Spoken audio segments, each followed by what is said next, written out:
as I'm sitting here and reading this article, what's very alarming to me and what screams to me is actually that a lot of these issues are rooting from people not wanting to give God glory, give God power. And we all are suffering because of it. And it's not suffering within the notion of there is an immediate payback for the lack of appreciation, the lack of gratitude for his mercy, the lack of understanding of how we're all able to breathe at this exact moment.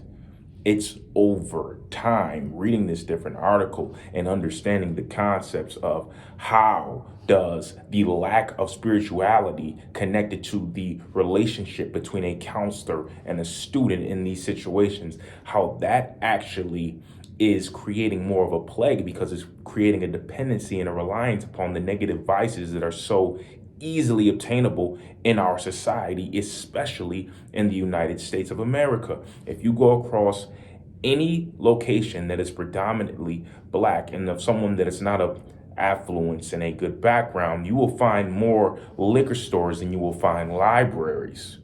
That's not a coincidence.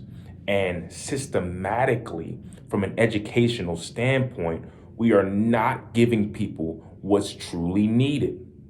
A counselor that's coming out of college that's white, that has no experience what it means to be African American, has to be given the tools properly so that they can interact with students, so that they can do what they truly feel in their heart and what's their mission, which is to help people, helping students. Reading this article and understanding how the spiritual element is connected not only to the psychological aspect, which is ultimately connected to the creativity perspective, because the lack of positivity that's given to students, something that really sticks out to me. When counseling these students, the counselor should focus on the strengths of the client rather than determining their pathological behaviors. These are the laws of nature. As a man thinketh in his heart, so is he. How is this ultimately connected to every single element of our lives? Feed people positivity and watch how the seeds and the plants will grow. And it's so disheartening to someone like me that this is so avid within the community of those that look like me.